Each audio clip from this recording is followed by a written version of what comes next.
Hi, everybody. It's Chuck Gilmore with Power to Sing Live, number 103.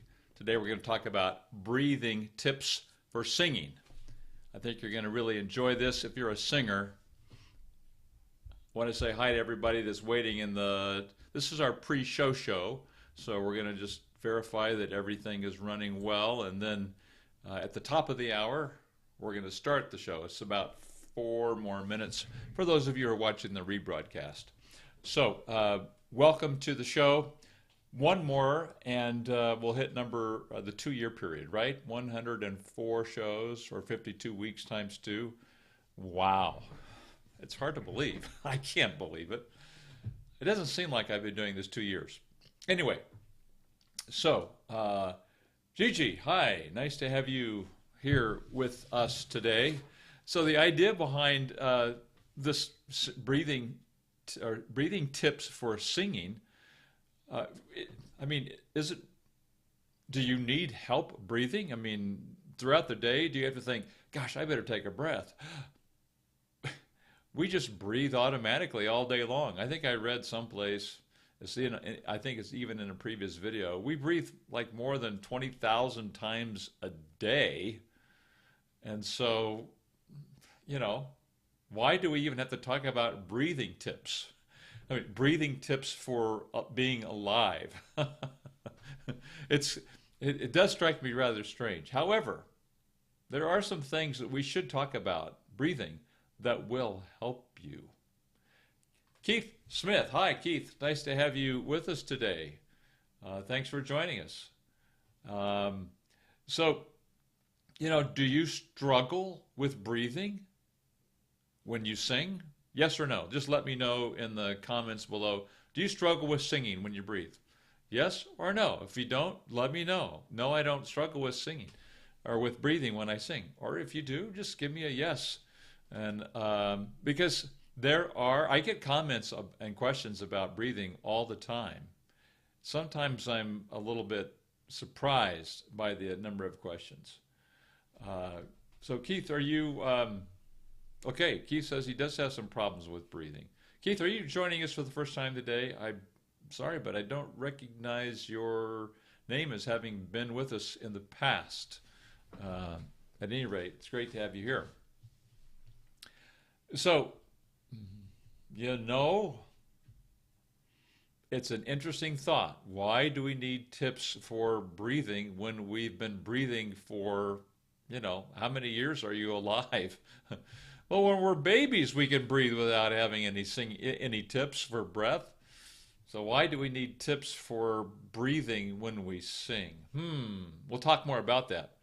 Hopefully that by the end of this session today, you're going to have some tips that are really going to make a difference for you as you need them. So yes, Keith, great. So it's nice to have you with us for the first time today. Okay. So I asked Mr. Seth Riggs once about his book, Singing for the Stars, and asked him, and he wrote it way back in the 80s, I think. And I said, if you had to change, if you were going to change something, would you change anything now that it's been, all these years? I'll get to that story in a minute. First of all, welcome everybody. This is Chuck Gilmore with Power to Sing Live, number 103. Today we're going to talk about breathing tips for singers. It's the top of the hour, and we're going to start our show. We've been in the pre-show show. So we're going to start the show right now. And I just want to say welcome, and thanks for joining us today. Dan, nice to have you with us. Gary, hi, nice to have you here today. So you would think that breathing is like something so automatic, and I was just going to tell you a story. I've done quite a bit of training in the past with Mr. Seth Riggs, who many of you will recognize as like Michael Jackson's vocal coach, and really, truly the coach of the singing coach of the stars, has revolutionized teaching singing, I believe. And I asked him, he published a book, Singing for the Stars, which I highly recommend. It's available on Amazon. Would you change anything, Seth, now that, this book has been published for, well over, let me see, if it were back in the 80s, what would that be? Well over 25 years ago. Would you change anything? And he said, I might add a little bit more about breathing. And that's all. That's all he said, which I thought was pretty impressive. But it was his feeling when he wrote the book that most people had a pretty good understanding about breathing and even breathing for singing. But what he had found through the years of teaching is that there were many people who didn't have kind of a basic understanding. And so we're going to clarify some of that today. So just a couple comments here. Getting messages from everybody. So Gigi says, thank you. I was diagnosed with nodules about 10 years ago, lost my voice, and had similar pain as when I had nodules in the past. Vocal therapist told me I need to learn how to speak. Yeah, and I think that breathing can be related to that, Gigi, so maybe some of this will be helpful to you today. Hey, Dan, nice to have you here today. Gigi said, I need to learn how to speak in a higher register.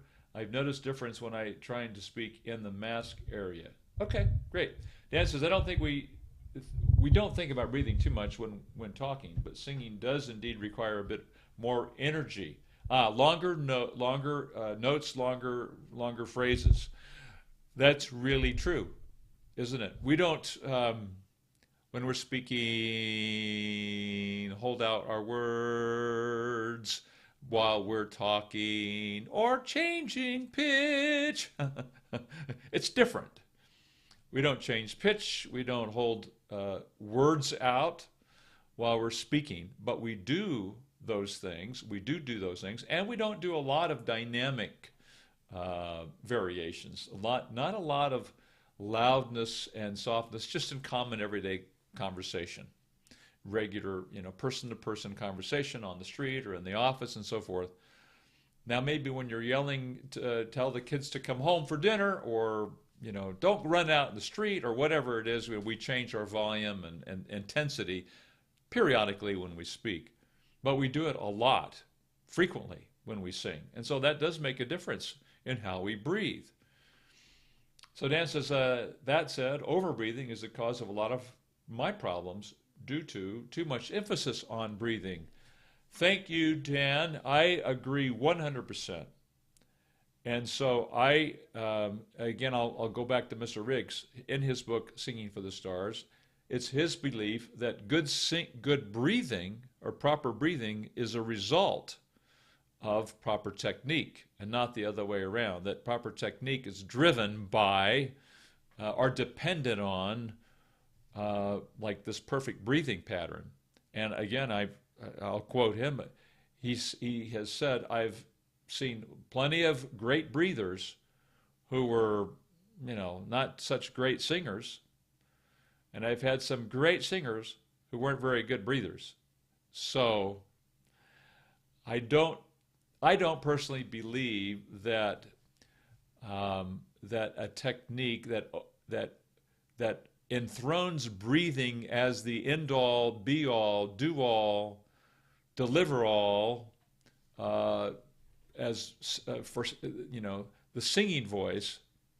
I don't think that the breathing technique enthroned as the answer to everything is correct. I don't. I think there are other things that drive good singing and that produce a solid singing voice. However, that being said, it's an element, I think, of technique that does need to be discussed, and so we're going to cover some of those things today. Hi, Auntie Andy Tiovola. Nice to have you back this week. LeQuack. Hello, LeQuack. Again. Punit. Hi, Punit. Nice to have you here. Okay, so some of you are saying, Keith says, that's me, over-breathing, and it happens. It happens all the time. Akshay, Yadav, Yadhav. Hi, great to have you here, Akshay. Laquack is a question. I've tried everything. I still cannot sing past E4. That's your breathing. No, I'm just kidding. I'm just kidding. Just kidding, Laquack. But, there are plenty of people who say, well, it's obviously something wrong with your breathing. I don't feel that way at all. I don't think that breathing is the problem, the one thing that, is going to solve everything. So I might have to come back to that. Why is that? Also, the muscles beneath my chin get tensed. So, Laquac, let me circle back to that when we talk a little bit more about breathing today.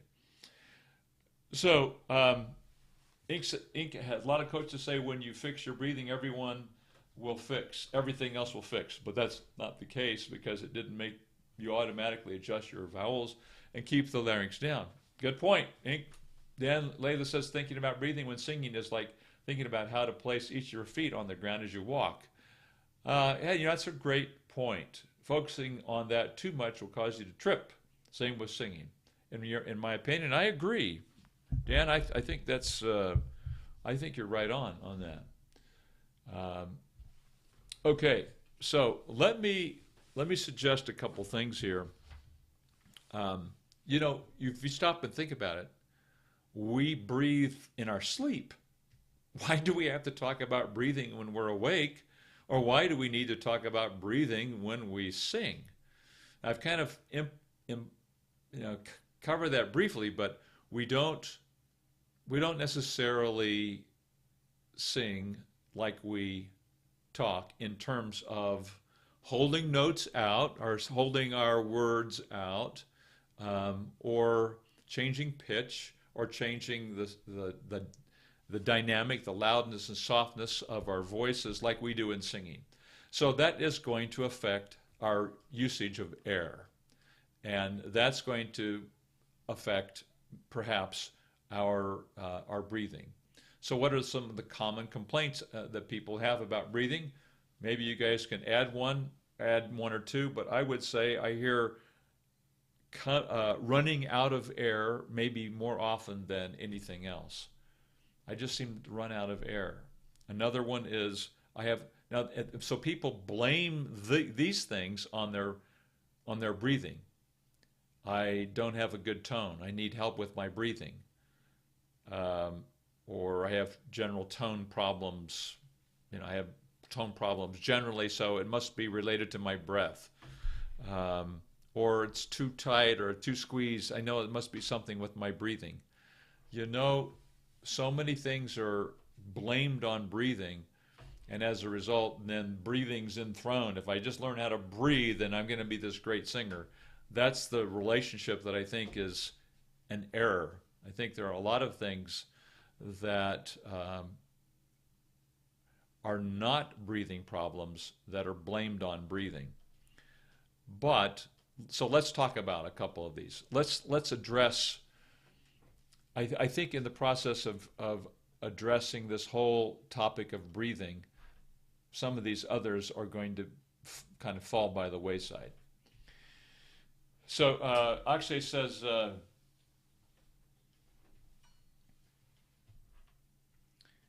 well, let me just a quick answer to Auntie Tiavola. What's your opinion about vowel modifications while singing high notes? It's necessary. You have to be able to modify vowels in singing high notes because when it's in the bridge or when it's up in your head voice, certain vowels tend to splat, and that causes the larynx to come up. It causes the words to distort, the vowels to distort, and it causes a pull of the chest higher. So all of those things are results of a vowel that should be slightly modified or narrowed, and if they're not, then you tend to lose the actual vowel sound. So Akshay says, Chuck, everyone tells us to breathe through the diaphragm, raise our belly button, but when I watch the singer perform, I don't see their belly going in and out. Am I confused here? No, Akshay, that's, a lot of times a lot of times you can't see it because the singer's not overemphasizing this, but they're doing it. And so I'm going to talk about that in a minute. I'm going to talk about diaphragmatic breathing, and I'll show you what's happening. But I think it's valid. I think it's a valid thing, but let me show you how to do it in a second. Yeah, so Keith says, a problem holding notes longer and controlling my notes. So one of the reasons why people have problems with running out of air is that it's not related to their breathing, it's related to the vocal cords and the air flow. So there's not a balance between the air coming from the lungs and the muscle or the vocal cord closing adequately. So in other words, if my vocal cords aren't coming together appropriately, then there's a lot of air escaping. And when there's a lot of air escaping, guess what happens? It's not a breathing problem. I'm getting plenty of air. I'm losing too much air. There's too much air escaping through the vocal cords. So if I'm singing and I say, ah, ah, I run out of air so fast because the vocal cords aren't closing appropriately. In other words, there is an air leak. The cords aren't closing tight enough or strong enough or firm enough, however you want to describe that. So if my fingers were the vocal cords they're not closing tight enough to hold the air back. Where'd my notes go? Here we go. Now, if my vocal cords are closing appropriately, then they're going to have enough tension in them to hold an appropriate amount of air. Now, if they close too tight,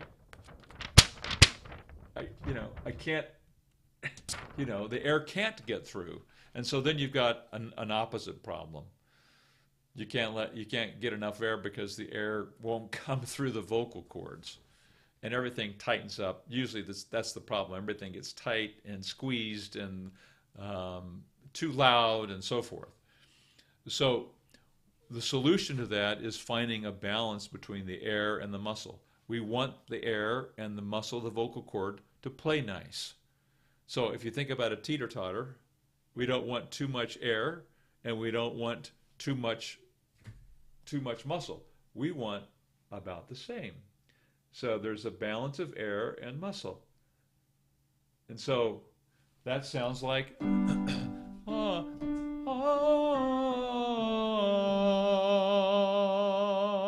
if I have too little vocal cord, the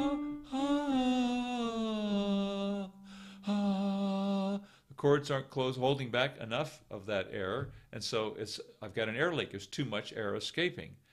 So I run out of breath.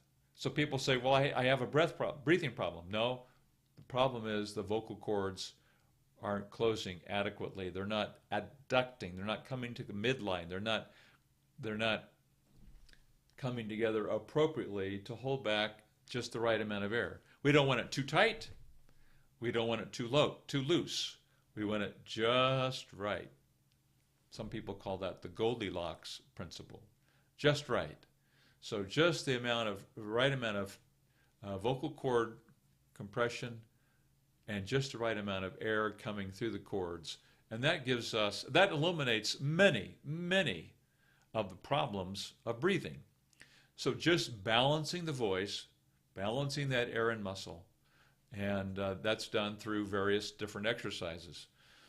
And so you've got to learn to find that place of balance. And many of the exercises that I teach do that automatically. Now, that being said, okay. So, tip number 1: balance the vocal cord with the air coming through. And so that Goldilocks principle is really the first step in solving some air problems. And a great beginning, a great exercise for men and women, and I'm going to, you might get tired of hearing this, but it's this bubble.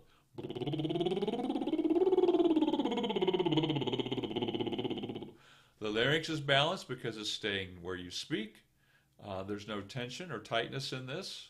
So there's a balance of muscle. It's just, it's like when you talk. The vocal cords are coming together appropriately. Now, sometimes I hear somebody say, and they can't, again, you can hear there's a lot of air escaping. So one way to fix that is to say, and so you get the voice started,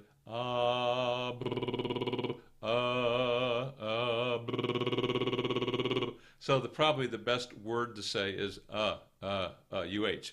It's a schwa sound.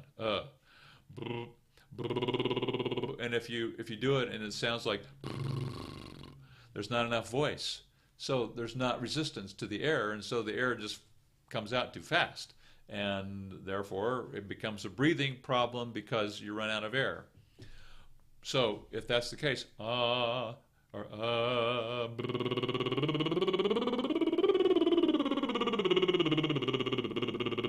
it's a great balancing exercise. Or you could do the lip bubble, or the tongue trill rather.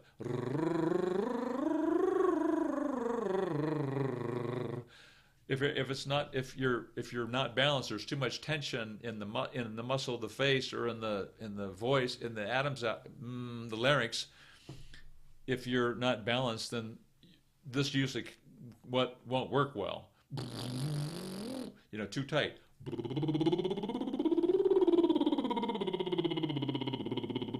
It's amazing how fast that helps you find a balance in your voice, as simple as that seems.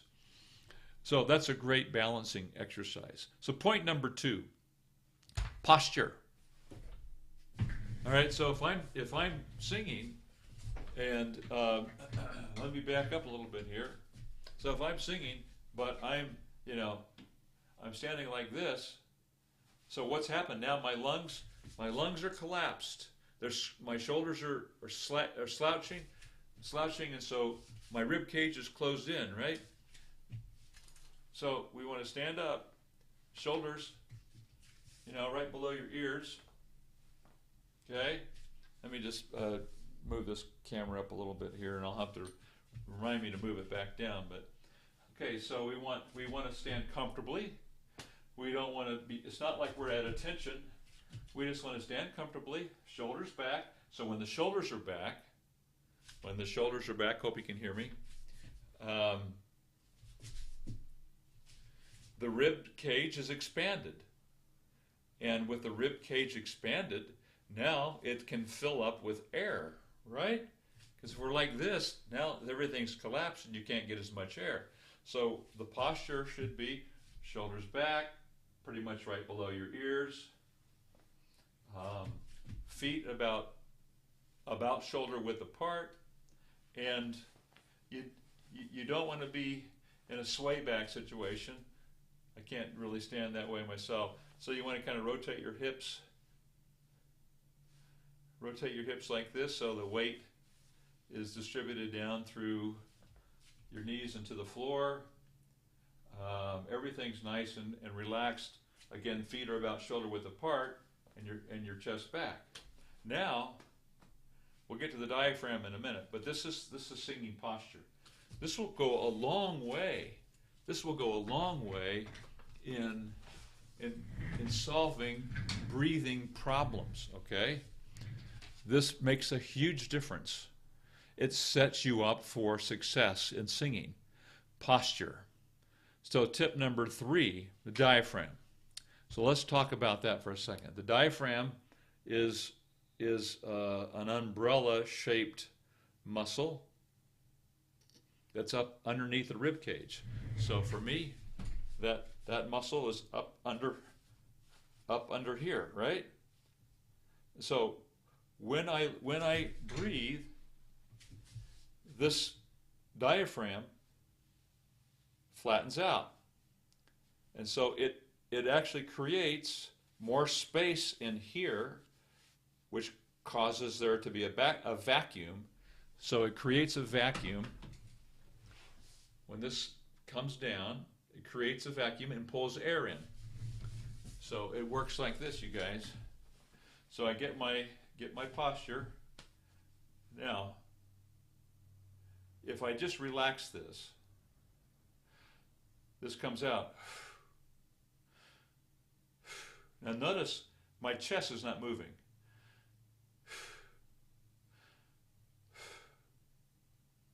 What you see too often is this. That's a shallow breath.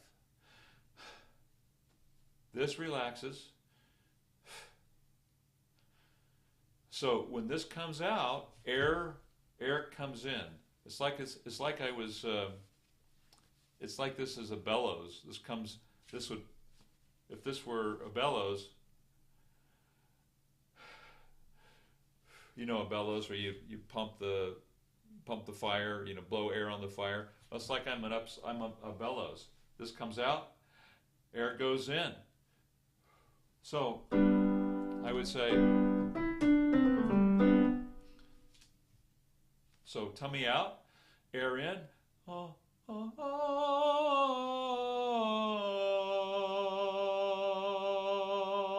and I kind of pull my tummy in, or just let it come back in by itself.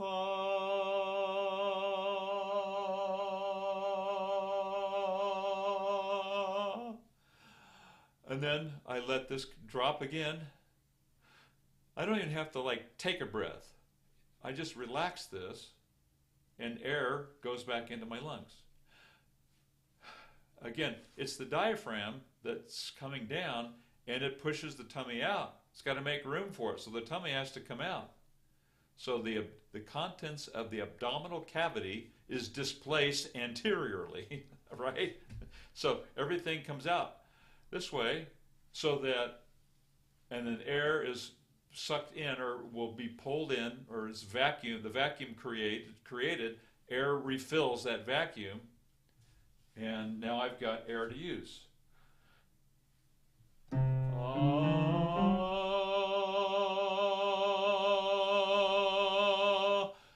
No. Now, there are times where I find that if I pull my tummy in if I pull it in just a little bit on certain higher notes, it does help give me a little solidity in the note. So let's just say I'm singing. So I'm taking a breath. Ma ma ma ma ma ma ma ma ma. So I pull it in just a touch. I don't jerk it in real hard, but I just gently pull my tummy in. Now, if I have to hold it for a while, I pull it in and I'm pulling my belly button back towards my back. Ma ma ma ma ma ma ma. So, ma ma ma ma ma ma ma.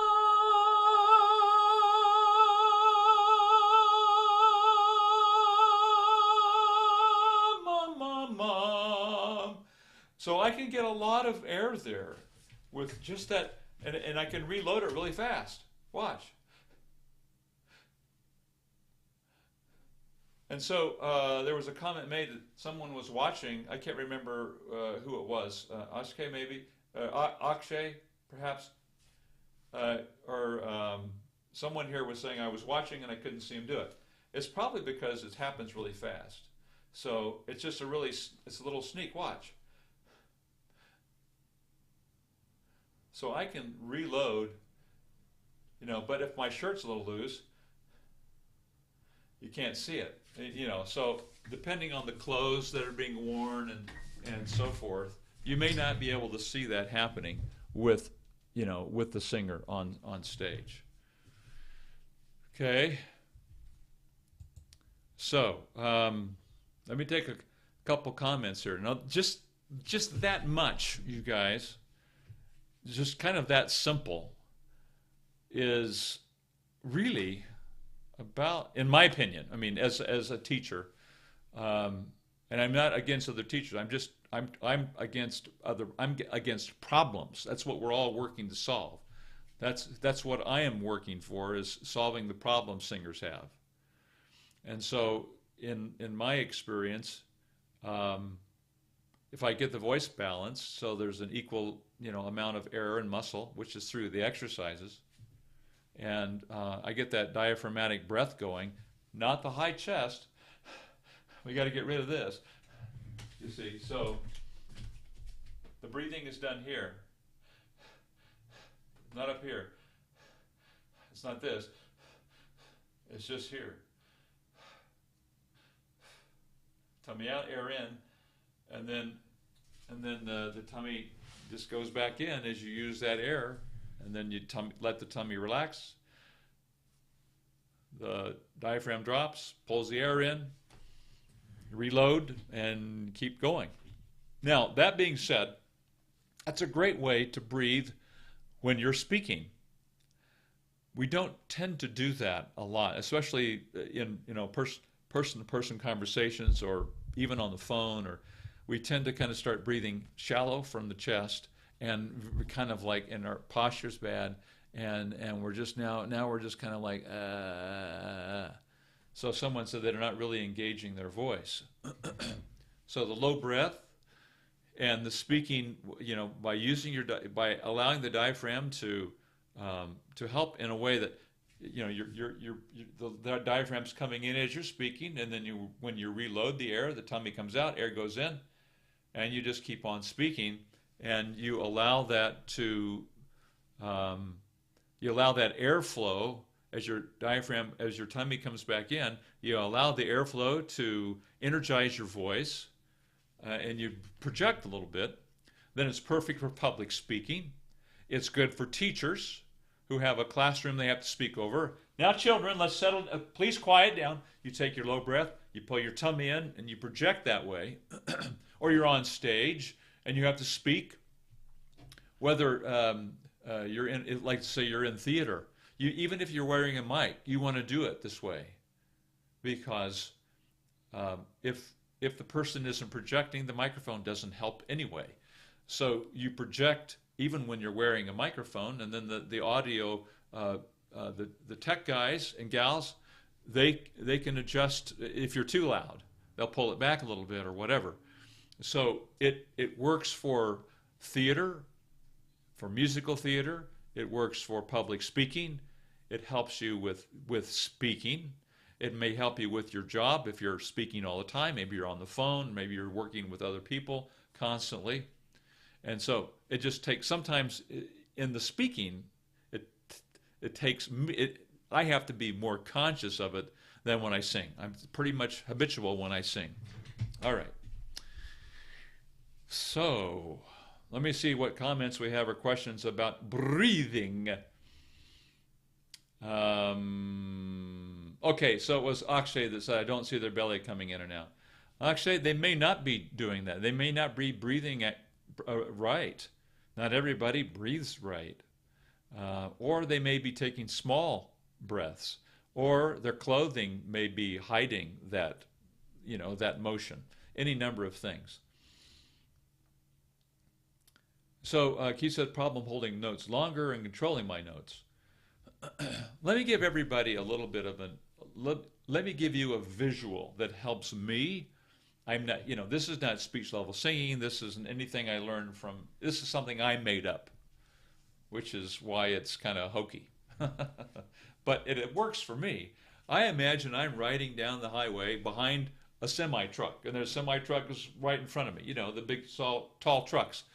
And when I'm singing, I think, okay, in order for me to push that truck down the highway with my breath, I have to send the air to the back of that truck, and I have to keep pushing it with my air coming from me down the highway. And if I don't push my air down the highway, then the truck stops. So if I think,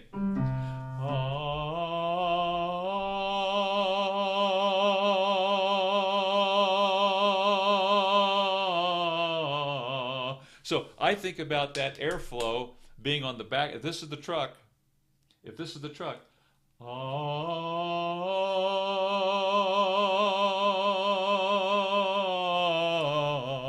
So I use that as kind of a visual to help make sure that the air is moving out, and there's enough air that I keep pushing that truck, that vocal truck, down the highway. Because at any time, if I stop, it stopped. You know, I can't hold the note out because the airflow is no longer pushing the truck forward. So I fill up with I let the diaphragm drop, the air goes in. So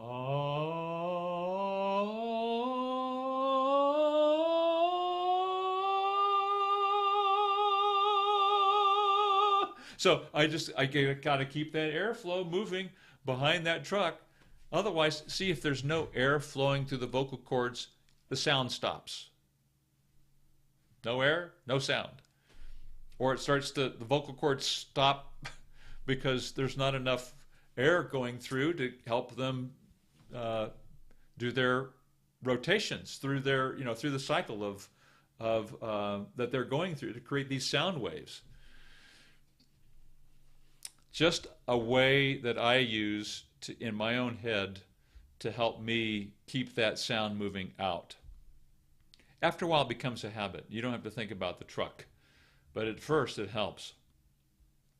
So, Keith, that's a little bit about diaphragmatic. That you can call that diaphragmatic breathing. That's what it is. Okay, so Gigi says the vocal fry is good to help the cords close better.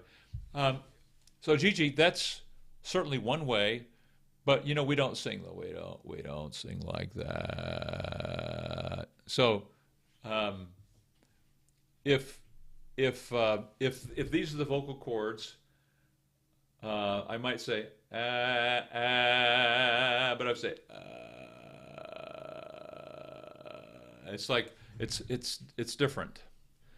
So the vocal fry might be a good beginning, but you've got to take it into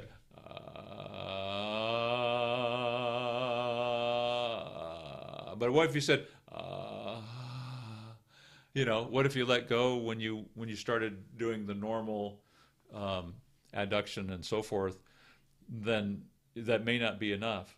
So let me recommend to you the exercises for the vocal type, light chest, no chest. So for those of you who don't know your vocal type, in the description below there is a PDF you can download, and it's got all the links to a vocal type test called the power test.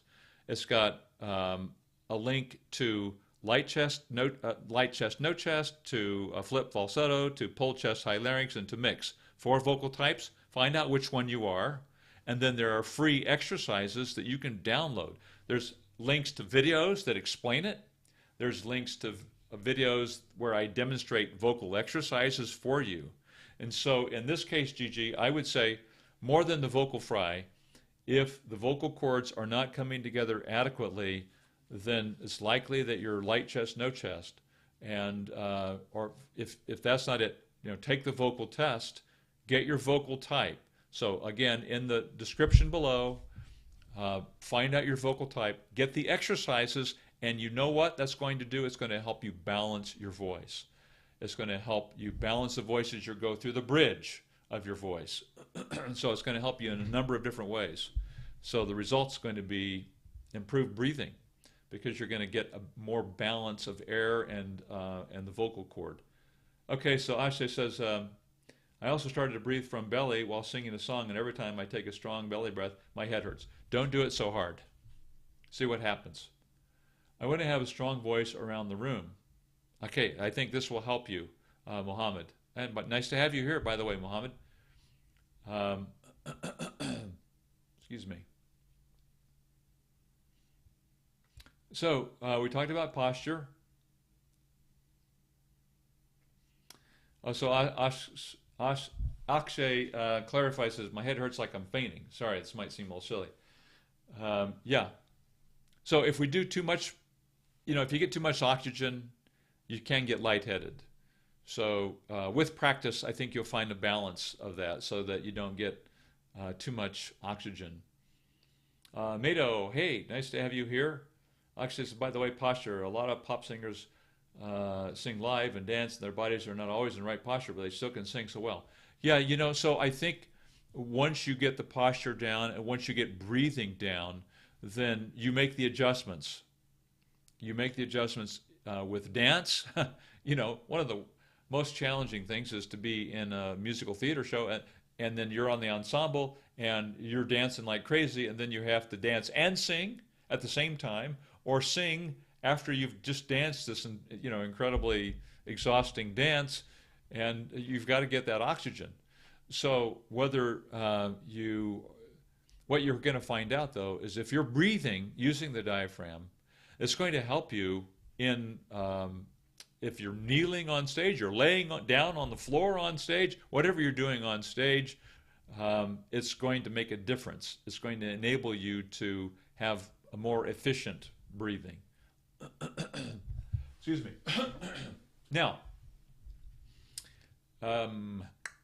so waffles for days. Hey, waffles for days. Nice to have you here today. Akshay, that is an experience thing, right? Developing your own technique. Like rock and metal singers jump up and down, they sing well. At least the good ones do. Yes, so it is. I think the foundation is you've got to learn to do it. You have to learn to do this so that when you have to do all that other stuff, it helps you. Keith says, yeah, and the stamina. A lot of times it's like, hey, you got to get in shape. You don't run out of breath as fast if you're working out several times a week too. Keith says, that's where I was going wrong. I was taking air into my lungs and not into my belly. So Keith, that's a good clarification. The air is not going into my belly. It seems like it. It seems like there's a balloon down here that's going out. But that's not air. The air is going to my lungs. Here's what happens. The diaphragm comes down and is pushing stuff out of the way. There's only one place that can go. Stuff has to come out. So what's coming out? Probably your small intestine. The contents of the abdominal cavity is being pushed out. It's being displaced by the diaphragm as it's coming up from underneath the rib cage and coming down. It's pushing the contents of the abdominal cavity out. That's not air. The air is going into your lungs. That's a good question, and there's some confusion there because your tummy's coming out, and it feels like air is going down there, doesn't it? It does. It just feels like air is going right down to my tummy. It's not. It's in your lungs, and the contents of the abdominal cavity is being displaced outward. In other words, it's the small intestine. Some people might say it's your guts pushing out, making room for the diaphragm, the muscle, that muscle that's coming down. And that muscle coming down is what's pulling air into your lungs. This information is what I needed. Great. Gigi, thanks. Thanks, Keith. Akshay says, Chuck, if they are not breathing right way through the belly and still can sing high live and be famous, and why to sing with the belly if it doesn't make a difference? It does make a difference, but it's not the whole story. There are other things that they're doing technique-wise that enable them to sing. So because they have good technique, including breathing, it makes a difference. But you can have lousy vocal cord adduction. Maybe the voice is not balanced. You could be the greatest breather in the world and not be a good singer. Or maybe your technique is awesome. You've got good balance of air and muscle, and the other things are working really well, your vowels, everything that's working great here, but you're a marginal singer, but you can still sound great. So it's not end all, do all, be all. And that's what I said at the beginning. This isn't the this isn't the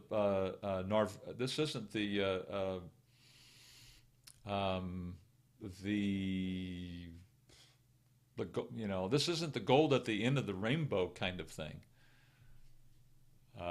This is just part of it, but it helps. It does help, but it's not the final. It's not the end all, do all, be all. Okay, so Waffle Day says, As talented and famous ranking people, talents, their level of fame is a horrible way of looking at things. A music business is about connections, okay? When you sang for the truck, where did the air go up? When you sang for the truck, where did the air go up? Thank you. The air, so what I'm doing, it's just a make-believe image in my mind. It's a make-believe image in my mind, and I'm just thinking about keeping that airflow going forward. Like if I'm singing here and across the street is a house, I can do it this way too. Pretend there's a hole in the wall, and I'm going to send that air and that sound, that tone, right through the hole in the wall to the next door neighbor across the street.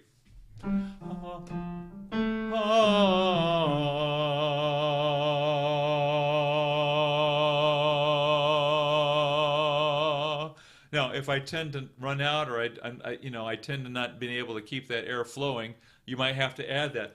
Pretend like you're pushing something across the street, the truck or whatever. Because if it stops, then it doesn't. It stops. My vocal cords stop. I get that a lot in with my newer students. They just, they don't know what to do. Waffle for day, Chuck. How do you feel about mixing between breathing in from the nose and the mouth? I don't worry. I don't even think about that. But for me, I like to take breaths primarily from my mouth because I'm singing and speaking. It's already open. So I just, but to be doing that and close my mouth, I think that's more distracting because I make noise when I breathe through my nose. I can breathe through my mouth quietly. You didn't hear that, right? Air went in. Now I can breathe slowly through my nose. But if I'm taking a quick breath, so I tend to default towards my mouth being open because I can do it quieter and faster.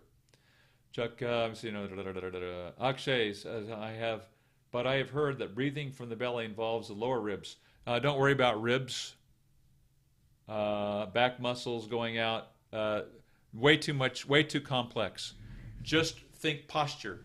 Keep your shoulders back, and here's my ribs right here. Just make sure that it's not down. It's up. It's not like this. It's like this.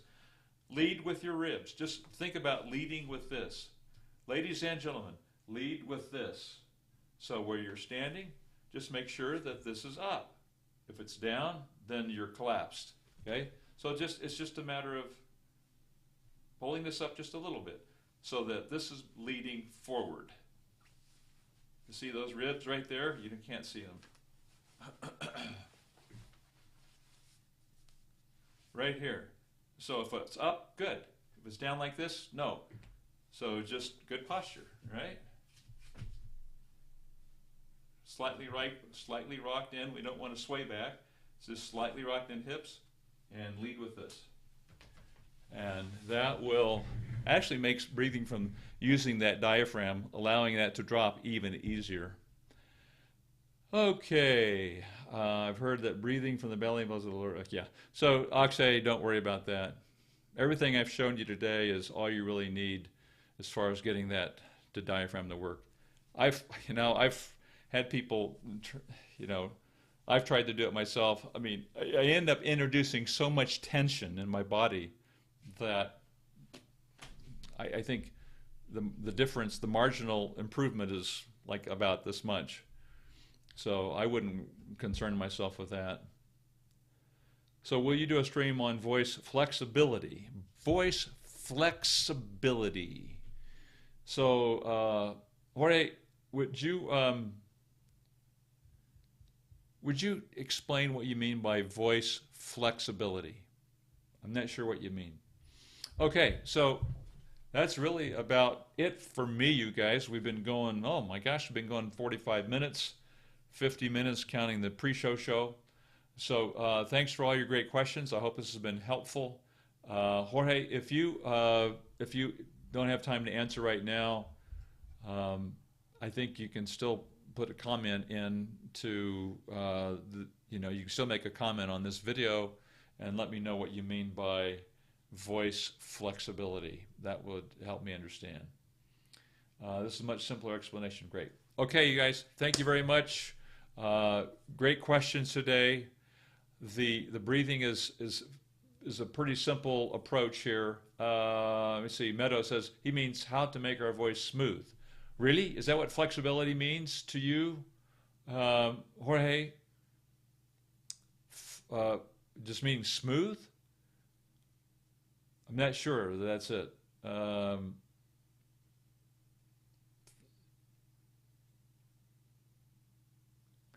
Okay, you guys.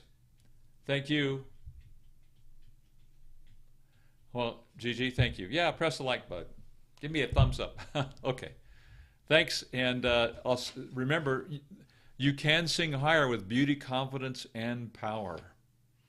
So I'm Chuck Gilmore with Power to Sing. I'll see you next time.